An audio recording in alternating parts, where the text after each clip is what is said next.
Hi guys, welcome back to my channel. Today I'm going to be sharing with you a scalloped potato recipe. This is a perfect recipe to make for Thanksgiving dinner, for Christmas dinner, for any really like potluck or anything like that, or really even just like a weekday meal. Serve it with some bread or some salad or something and you're good to go. You guys want to learn how to make this recipe? Keep watching. Alrighty guys, so for this recipe I'm going to be using 1 large ham steak, 3 large russet potatoes. I'm just going to use a half of this yellow onion, 4 garlic cloves, 2 teaspoons of dried parsley, 1 teaspoon of onion powder, 1 teaspoon of garlic powder, and 1 teaspoon of chicken bouillon, salt and fresh ground black pepper, 1 can of evaporated milk, and then I'm also going to use a can full of water. 1 pound of cheese. I'm using Colby Jack today. Alright, so the first thing I'm going to do is I'm just going to cut this ham into small pieces. And then you want to trim off some of the fat and take out the bone, obviously. Alrighty guys, so I got all the ham all chopped up here, and all I'm going to do is add it to this pan. And I'm really just doing this so that I can remove some of that moisture. We're just going to go ahead, I went ahead and peeled the potatoes. We're just going to go ahead and we're just going to slice them as thin as possible. If you guys don't feel comfortable slicing your potatoes like this or confident that you'll be able to get them thin enough, there is a tool that you can buy called a mandolin. I'm sure you could find it on Amazon or at like Bed Bath & Beyond or something like that. And it's like a little blade, and you just kind of like slice the potatoes. They'll come out completely perfect and the same exact size every time. For me, I just like to use my knife, so you can add a little flat part on your potato there to make it a little bit easier. And then the onion, you're just going to want to get all the skin off. I like to take the first layer off because sometimes it cooks up and is kind of like a papery feeling, and I don't like that. And so chop those up into teeny tiny pieces. We're going to add 1 tablespoon of olive oil and 1 tablespoon of salted butter to our pot, as well as our diced onions. And you're just going to want to let those saute for just a bit. 4 cloves of garlic. If you guys do not feel confident using fresh garlic, you can go ahead and buy the paste or even the pre-minced garlic and just use about a tablespoon of that. Get that into the pan, and then you just want to go ahead, stir that together, make sure that your heat is on a good temperature, that it's, sauteing, but it's not going to burn. You definitely don't want to burn your garlic. And then you just want to season as you go. So I'm just going to add a little bit of salt and just a touch of fresh ground pepper. Again, you can use pre-ground pepper if you like. I always use my pepper grinder, so it's just kind of a habit for me. You're going to want to stir that together, get the onions nice and seasoned, and then you're going to add your tablespoon of flour. And what this is going to do is it's going to allow this liquid to thicken. Adding flour to a fat is called making a roux, and normally you would want to use like a 1-to-1 ratio. So if you use 1 tablespoon of flour, then you want to use 1 tablespoon of butter or oil. Go ahead and add in all of your spices, get those mixed in a little bit. You do want to let that flour and butter cook together. This is, been 2 or 3 minutes since I've added that, and then just go ahead and add the milk as well as the water.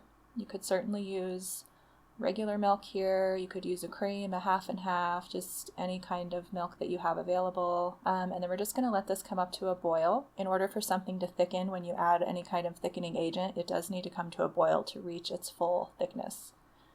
And then we're going to go ahead and start layering our pan. I use my cast iron for literally everything I cook, so I use that for this, but you could use a glass baking dish or just whatever you guys have on hand. And you're just going to want to layer the potatoes in a nice even layer. Some of the potatoes are really thin, some are thick. It's not going to be that big of a deal. We're going to cook this for long enough that no matter the thickness of the potatoes, they are going to all cook. But scalloped potatoes traditionally, you want the potatoes to be as thin as possible. So I think I did a pretty good job. There was a couple in there that had a little fat spots, but I think it's going to be okay. I'm just going to season these a tiny bit, just a little bit of pepper, a little bit of salt. Keep in mind that the cheese is salty, the ham is salty, the chicken bouillon is salty, and we also added salt. So there's going to be plenty of salt in this dish. You don't really necessarily have to do that step, but I just like to make sure that things are well seasoned. And then I'm just using a sliced cheese today because that's just what I happen to have. But you guys could certainly use shredded cheese. You could use a block of cheese and just cut some chunks off of it. And you can literally use any kind of cheese that you want. So what I really like about scalloped potatoes is that it's kind of one of those recipes that's like a clean out your fridge type of a recipe. I'm making these kind of traditional today just to give you like the basics, but you could put any type of meat in here, any type of cheese. Really, you just want to kind of keep the concept the same, the layering, and then you definitely want to be able to add that liquid at the end because that's just going to it's just going to bake all together and just become this whole new creation. So continue with your layers. I usually get 2 layers of the ham, and it's totally fine if your potatoes are not all round. If you guys want them to be round, then by all means just use the round ones, maybe add in another potato or something. But for me, I'm not going to worry too much about that. Just going to put a little bit of cheese on top, a little bit of pepper, and then you're going to go ahead and pour your mixture in. Now you can tell it's not super thick, but it is going to thicken a little bit more in the oven, and so the potatoes will not be watery once this is all said and done. It's all just going to kind of cook together, and you want to add it slowly so that it has time to kind of get into those little nooks and crannies and fill up your pan. So you're just going to smooth it out, and then we're going to bake this. We're going to cover it with foil, and then we're going to bake it at 425 for about an hour, and you do want to remove that foil for the last 15 minutes of baking so that you can get that nice brown color on the top of the potatoes, just like that. And these look perfect. You just want to test them with a knife, make sure that they're soft. If they're not, throw them back in for a little bit longer, and then you're pretty much good to go. Your potatoes are done. They look gorgeous. All right, so here it is. Scalloped potatoes. Super cheesy, tons of ham in them. They have a really rich buttery flavor. The potatoes are soft, they're perfect. Everything just looks fantastic. And honestly, you guys are gonna really, really shine with this dish. So enjoy. Thanks for watching. If you guys like the channel, subscribe. So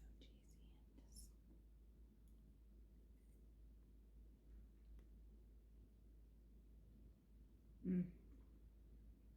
You guys are absolutely just perfect. Honestly, one of my favorite dinners to make for my kids because kids are picky. This is gonna be a home run with your kids. They're honestly, they're just good. I won't cry, but I want to.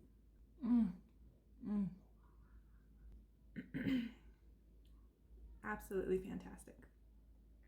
So delicious. So delicious. So cheesy. Potatoes are tender. They're perfect. The ham is salty and tender.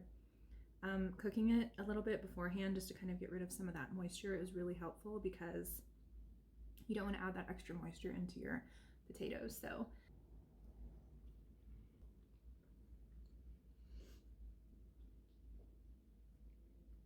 these potatoes are fantastic.